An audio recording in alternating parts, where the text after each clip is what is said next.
next deadly encounter pits man against beast. Okay. I mean, I'm worried about this.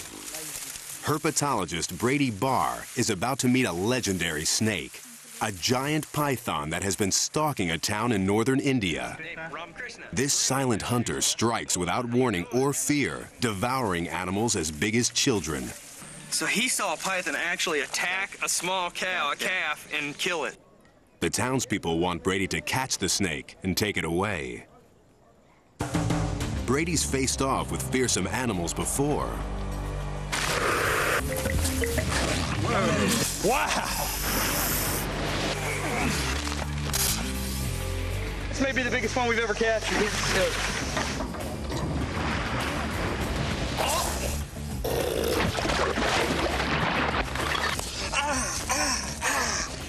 But he usually manages to keep the upper hand. God, I guess he's a little freaked out about being part of it. Today, he may meet his match. If Brady can find the snake, he'll need to wrestle it into submission before it snares him with its coils. Where could the python be hiding? Being ambushed by a constrictor can be a deadly business. The snake would bite Brady with 4 rows of backward-facing fangs, while its thick, muscular body would squeeze him, stopping the blood flow to the heart in just minutes. Brady's brave, but not stupid. He brings colleague Jerry Martin with him for backup. I've got a huge python. It's the big one. It's the big one. Everybody, wait. Don't come running up. Don't come running up. Okay. It's gigantic. Can you reach it? It's gigantic. It's bigger. No. It's as big as my leg. I'm going to need your help. Stop. I'm trying, guys. I'm trying. Okay. Wait, he's tongue flicking. He sees us. The python sees Brady. The tongue flicks are its way of sizing him up. It can sense if Brady will make a good meal. Don't anybody go any closer. Brady's never tackled a snake this big before. It's as long as a pickup truck and can swallow prey 4 times its width. Brady tells Jerry to grab the head while he goes for the massive tail. I got a bad feeling about this. Okay. You can be sure that either I'll get the head or the head will get me. 2, 3. Go.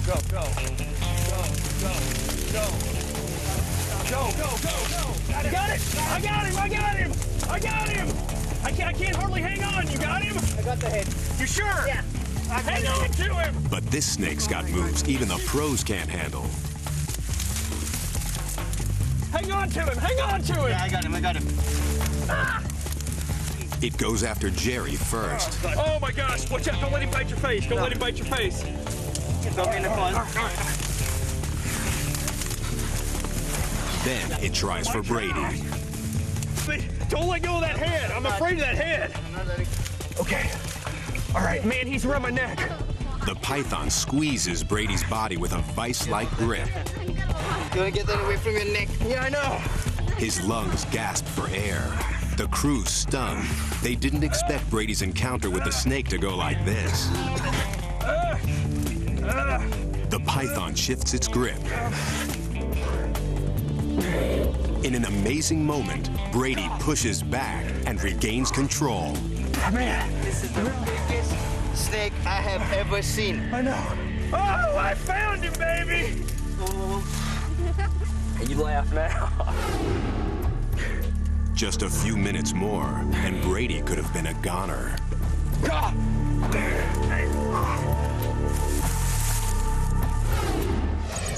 Valerie Taylor tests a shark's biting power, using herself as bait.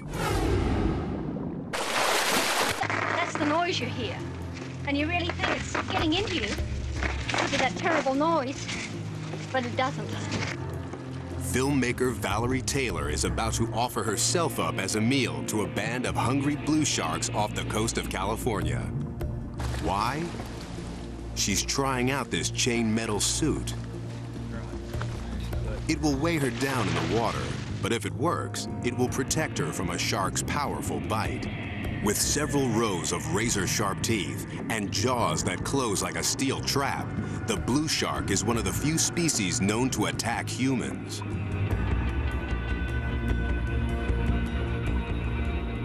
If this is Valerie's idea of a game, they're more than happy to play along.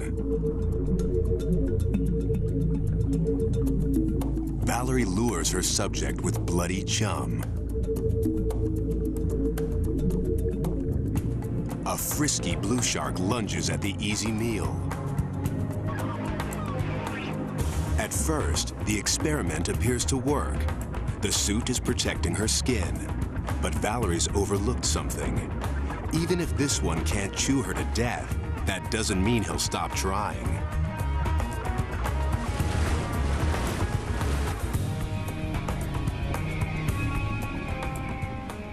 Valerie's a rag doll in the jaws of a killer, and the metal suit is weighing her down. I was screaming. All I wanted was someone to punch him off, make him let go. The shark strikes and rips off her metal glove.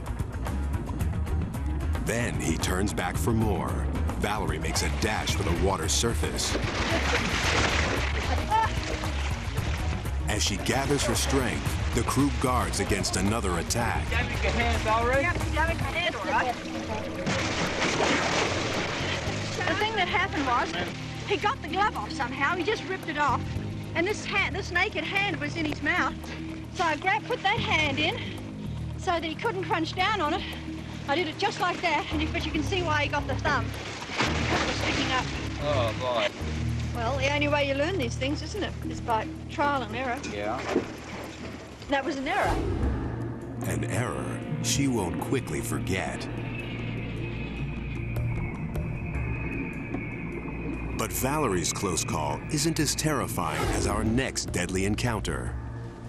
In our most amazing moment, an underwater cameraman fights for his life against an even more dangerous shark.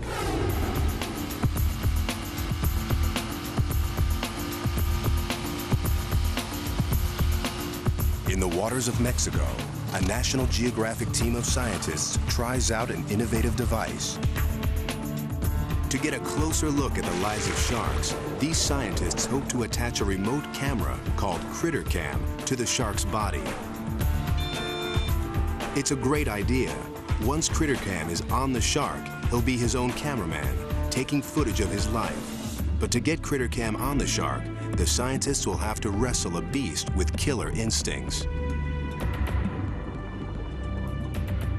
For cameraman and shark specialist Nick Kaloyanis, it will be an unforgettable event.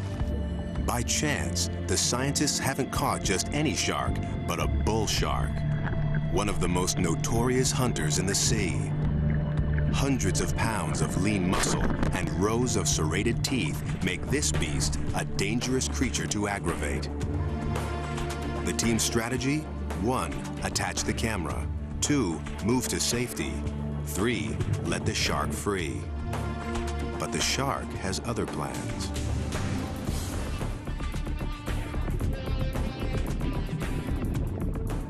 As Nick films, the shark twists left. The restraining line releases, and the animal is free. As the rest of the team scatters, Nick keeps filming. He's confident the shark won't attack unless provoked. But just then, from behind his lens, Nick is surprised to see someone try to hook the animal, but jab it instead.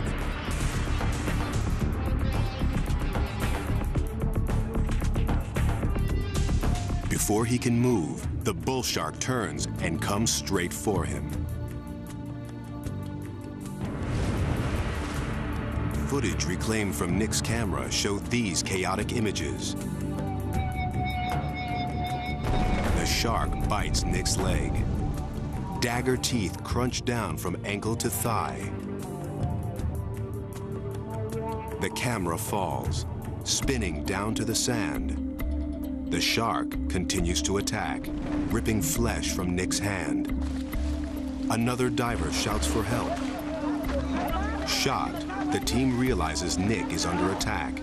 As they watch, the shark's thrashing pushes Nick's body to the surface.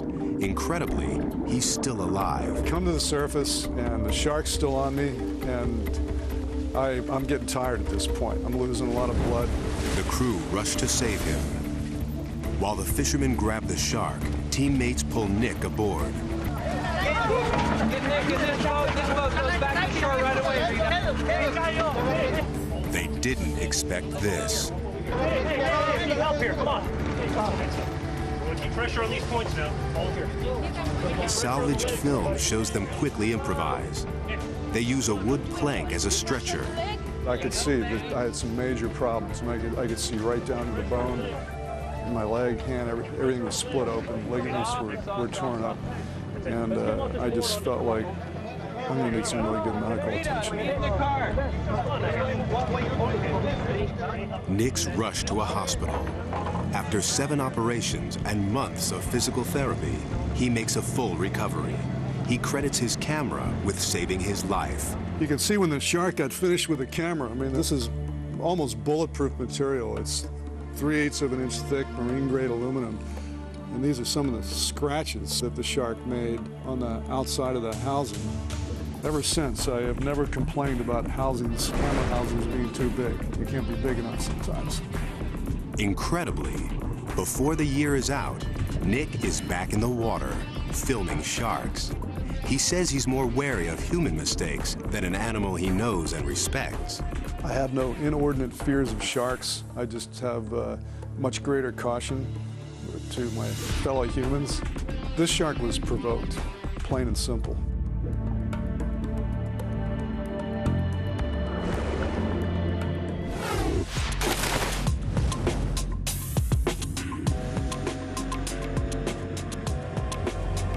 The hunt is on, and you're coming along for the ride. Dig up a monstrous creature. Probe the mysteries of the deep. Uncover secrets from the past.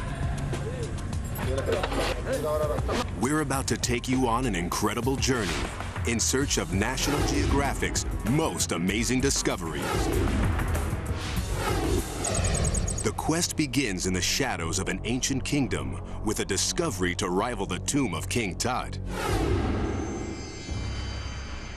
Ancient Egypt, the land of the pharaohs and the pyramids. Thousands of years ago, this kingdom was the center of civilization, but it eventually fell to ruin, its secrets lost. But now, near the pyramids of Giza, a team of Czech archaeologists is about to make an incredible discovery.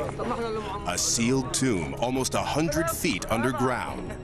This burial vault is an irresistible temptation, but some say opening the grave could trigger the mummy's curse. Dr. Zahi Hawass is Egypt's director of the pyramids. Superstition doesn't stop him. We are here to open the sarcophagus. Maybe you'll find a mummy, maybe you'll find more than a mummy.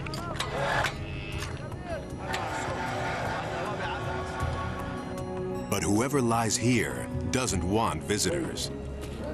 As sand is cleared from the shaft, the dry clay walls crumble.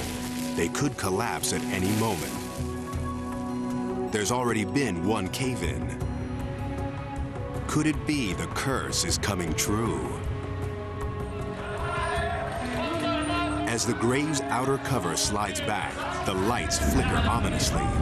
Frightened, workers flee. But Zahi won't stop now. Who knows what this tomb could contain? A giant stone sarcophagus covers the body.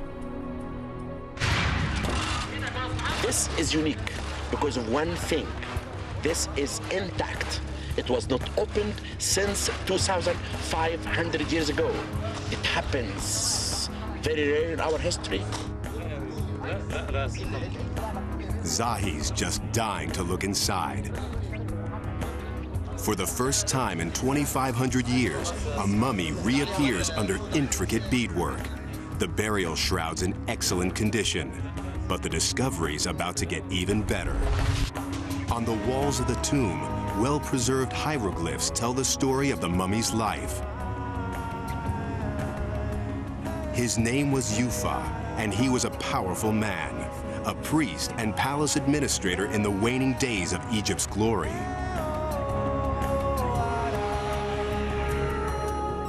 His life story reveals priceless secrets from the past. This mummy's stories describe a little-known chapter of Egypt's history.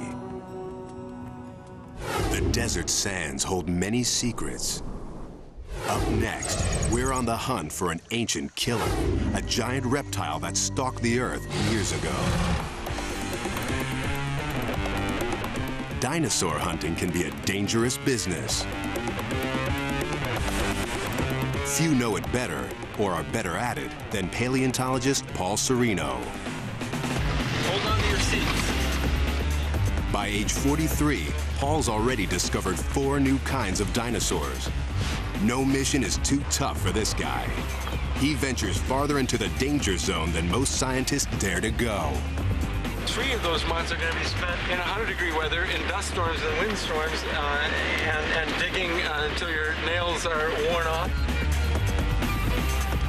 Paul heads straight into a dicey area of the Sahara, where bandits are a serious threat. We have items that people want, items that they have killed people for. It's a personal risk going out there. There's no question about it. The vastness of the Sahara adds to the danger. In this endless sea of burning sand, it's easy to lose your bearings and your life. About a third of the way, there really is no pathway. It's to each his own. The desert erases anybody else's tracks. Without roads, Paul uses satellite mapping and gut instinct to find promising sites. The work ahead will make the risky drive seem easy. Paul's team will work 14-hour days in scorching heat.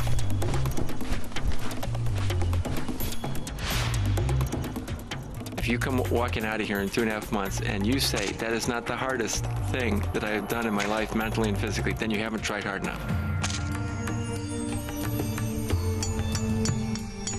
Digging up a bone in the desert can be like finding a needle in a haystack, but it's not long before Paul hits pay dirt. He's unearthed an ancient graveyard and an extraordinary skeleton. We have just found a skull that really is about the biggest I've ever seen. Man, it's mammoth. Lying down next to it gives you some idea of the size. The skull is just a little bit bigger than me, so it's close to 6 feet long. Oh my gosh. Paul's discovered an amazing creature, the gigantic ancestor of modern-day crocs. Even the most fearsome crocodile walking the earth today is tiny compared to this monstrous beast. This super croc measures 40 feet from tail to tooth and could have eaten dinosaurs for lunch. Paul's thrilled by the monster he's uncovered. Working with bone casts, a sculptor brings it back to life. Oh my gosh. Oh my gosh. You're a monster. I've been dealing with static, beautiful but fossilized bones, individual bones. To see it together is just amazing. Paul Sereno digs up Super Croc and shows us the jaws that sent dinosaurs running for their lives. In April 1912, the world's most famous ship, the Titanic, struck an iceberg and sank in the North Atlantic. More than 1,500 people died. It's hard to imagine a time when this icon was thought to be lost forever. But without coordinates to pinpoint the grave, finding the ship was long considered mission impossible. In 1985, a man named Bob Ballard is up for the challenge. He and a team of French scientists believe they can use a new sonar mapping system to finally find the lost Titanic. But the odds are against them. The search area is over 400 square miles and more than 2 miles deep. Ballard can't even be sure the sonar is working in these murky depths. After 3 stormy weeks at sea, the Titanic eludes them. With time running out, Ballard changes his tactics. He sends an unmanned video search vehicle to the bottom of the sea. The cameras transmit footage back to Ballard's ship. 14 days pass with no sign. Then late one night, the search monitors come alive. There's something on the ocean floor, 2.5 miles down. 73 years after the Titanic set sail, the ship reappears. Bingo! Yeah! Ballard is king of the world. The wreckage seems frozen in time. A haunting record of hundreds of lives cut short. An anchor.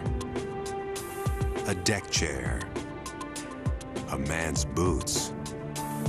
A chandelier fit for a king. There was an immediate outpouring of excitement.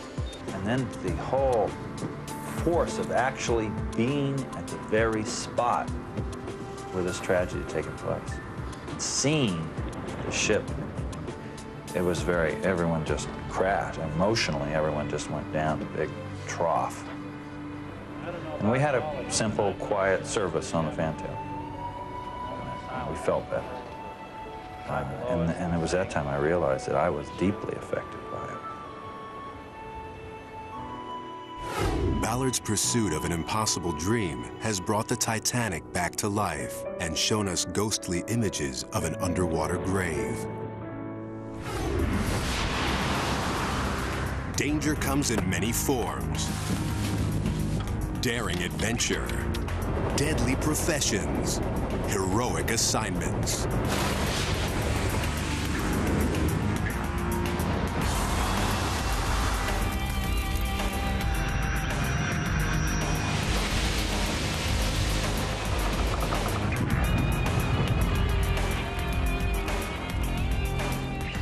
Some men and women accept the risks. These are their stories from the danger zone. What would you do if your ship went down at sea? If a base jump went wrong? When the bullets start to fly? Whether expert explorer or ordinary man, response to danger is anything but predictable. In our first story, an ordinary man faces an extraordinary test. The ocean's a cruel mistress. Commercial fishing is one of the world's deadliest jobs. Wicked weather and rogue waves can turn a beautiful day into a deadly disaster. And when the chips are down, a swift reaction can mean the difference between life and death. It was a horrible experience. One I hope I never have to live through again. At 3 p.m. on a cold afternoon, rough seas slam a small fishing boat named the Strider. The crew is in trouble. The waves are getting worse. There are 3 men on board. Captain Spike Chipperfield, his friend's son Jim, and his uncle Butch. 1, 2, 3 monster waves crash into the ship. The Strider's going down. The seas throw Butch and Jim overboard. But Spike's trapped in the engine room. It was so dark I couldn't see, and I was disorientated, and I banged my head and hurt my knee and my arm. I said to myself, if I stay here, I'm going to die, or I'm going to die trying to get out of here. And I saw a little corner of light about 15 feet below me, so I dove for it. That light is the door to the outside. Spike fights his way to the surface. He and Jimmy cling to the barnacle-riddled boat, trying to open a life raft. The barnacles were like razors, and they were just washing us back and forth like a cheese grater. I almost lost Jimmy in the sea, and I grabbed Jimmy's hand, and then Jimmy scurried back up. The raft pops open. Spike and Jimmy get on board. And when we turned for my uncle, he was about 15 or 20 feet away, but he was already face down in the water, dead, you know. So horrific, so devastating.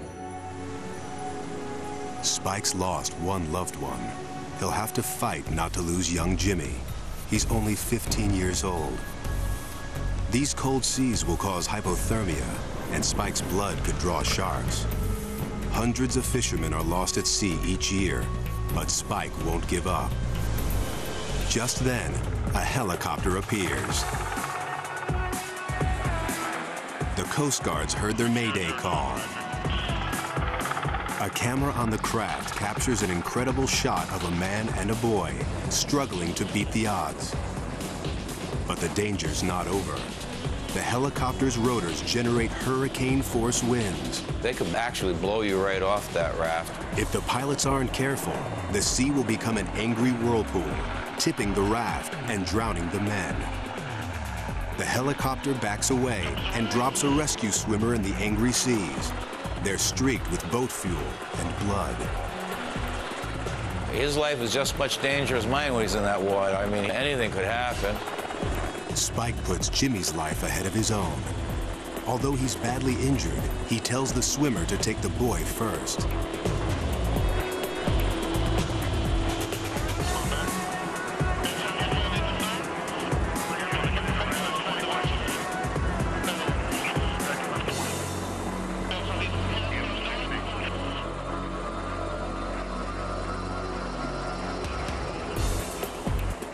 Jim's safe. At last, Spike can let the rescuers help him.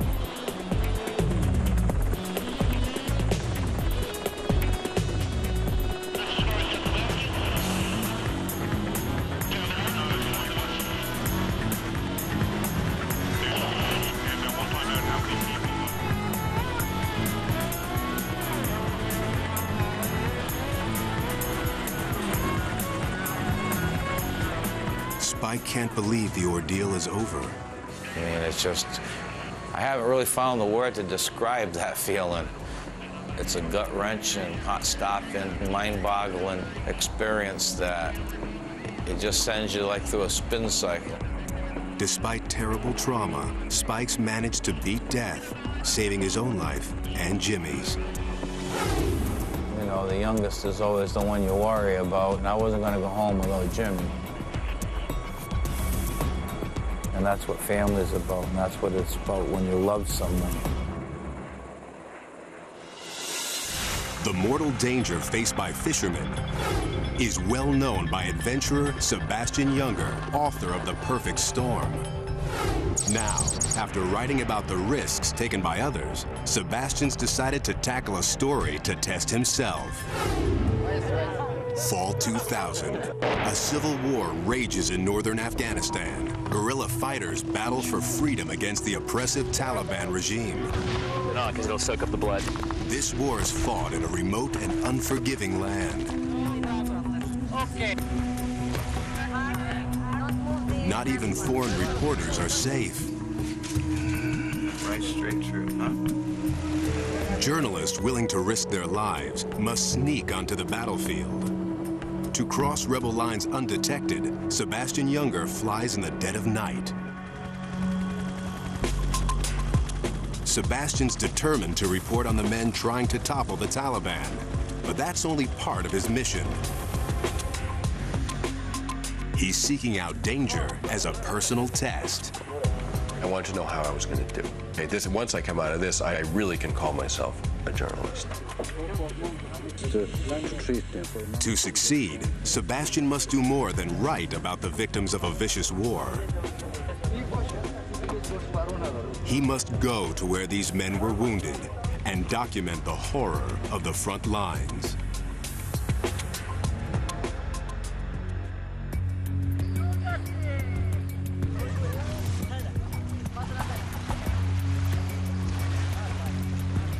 This is sort of the teeth of the thing, the situation, the war we're reporting on. These are the very front positions. This is where it's happening. Sebastian's partner on the journey is an Iranian photographer named Reza. Very quiet day. There's not much shelling. No. Not yet. Not yet. In a war zone, nothing's quiet for long. Suddenly, rockets start to fly. The Taliban begins to bombard the outpost.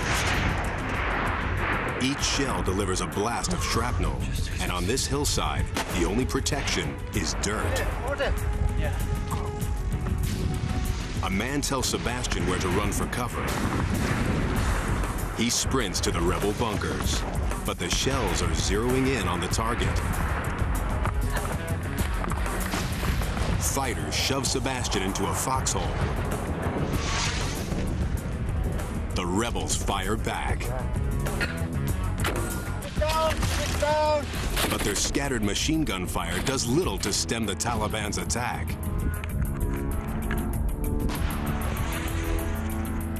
The shells keep coming. Sebastian hits the dirt.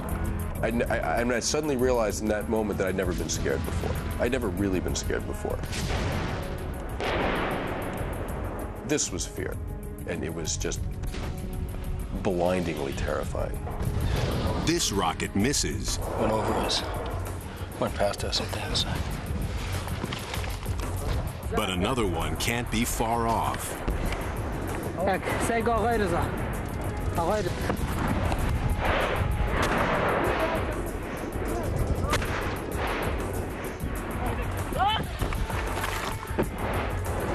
Sebastian fears someone's going to die. One more. He hopes it won't be him.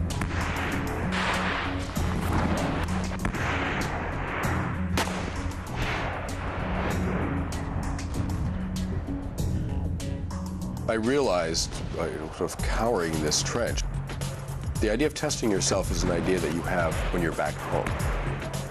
That's an idea you have in your own living room. All I could think on that hilltop was, I have no business dying here.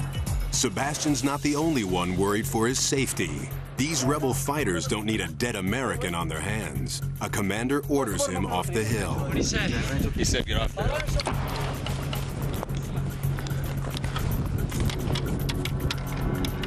Sebastian's test is over, but the reality of war for these rebels is far from the end. We got a taste of it. That's nothing what those guys are going to go through tonight. Brace yourself for an unbelievable thrill as our most amazing moment takes you over the edge. Base jumping. An adrenaline-pumping plunge into the space between life and death, where death has the distinct advantage.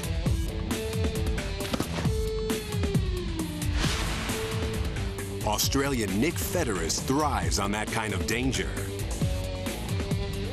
You stand on the edge, you jump off, and in a split second you are instantly transported to really what is one of the most extreme environments on Earth, and there is no turning back. But after 10 years of high-flying thrills, he's got his eye on a new challenge: the world's highest base jump. In July 1992, he and partner Glenn Singelman are with the camera crew at the foot of the Himalayan mountains. Ahead of them, a death-defying leap off this colossal cliff called Great Trango Tower. That is so big. Trango Tower looms almost 4 miles above sea level. Its sheer granite face alone is 6,000 feet, almost 5 times the height of the Empire State Building. It will take weeks to climb up, mere seconds to plummet down. Along the way, Trango tests Nick's limits as a mountain climber. After more than 20 days of climbing, they finally reach the summit. But the biggest challenge still lies ahead. They rappel down in search of a launch site. Tons of this snow and ice could break off at any minute and crush them. They know they're on borrowed time. They find a ledge and clear it of snow and rocks, making sure it's a clear shot to the glacier below. Without chutes, it's just 10 seconds to impact. Well, we can do that. I'd call that a big war base jump.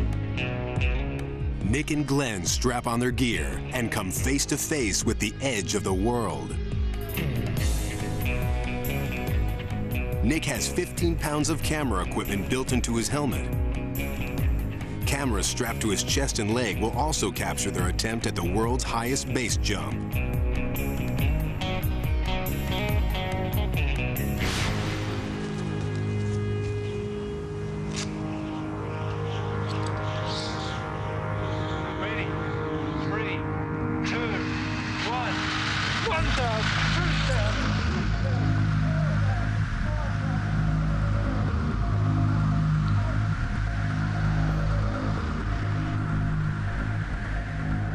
Something's wrong. The weight of the camera causes Nick to tumble out of control.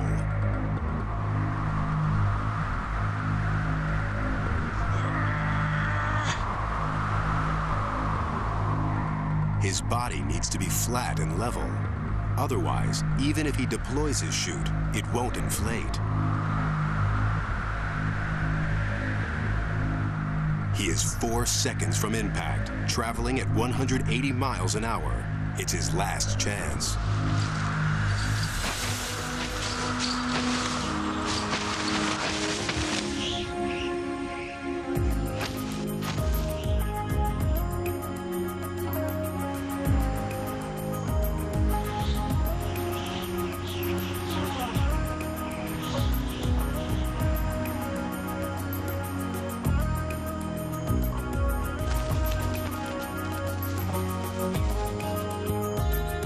I have never been on my back on a base jump before, but I was in control when it mattered, and I feel great.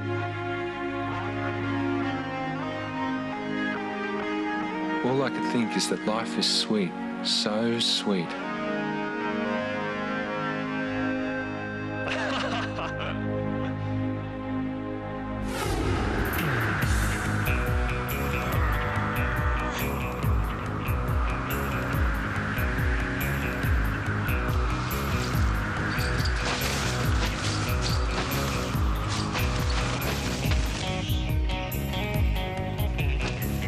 Let's look back at our stories from the danger zone.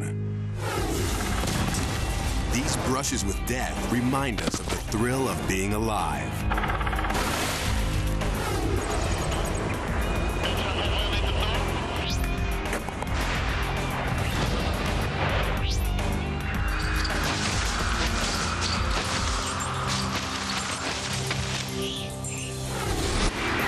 You've just lived through National Geographic's most amazing moments.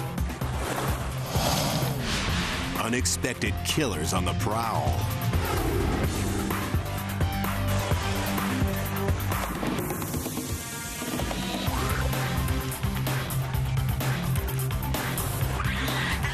Fighting for life against the planet's most dangerous forces.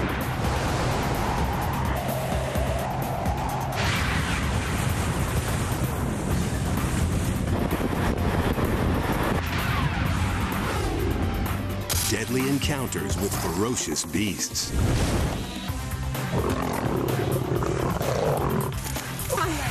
Get him off that net. God! The quest for awesome discoveries. Pushing human limits in the danger zone.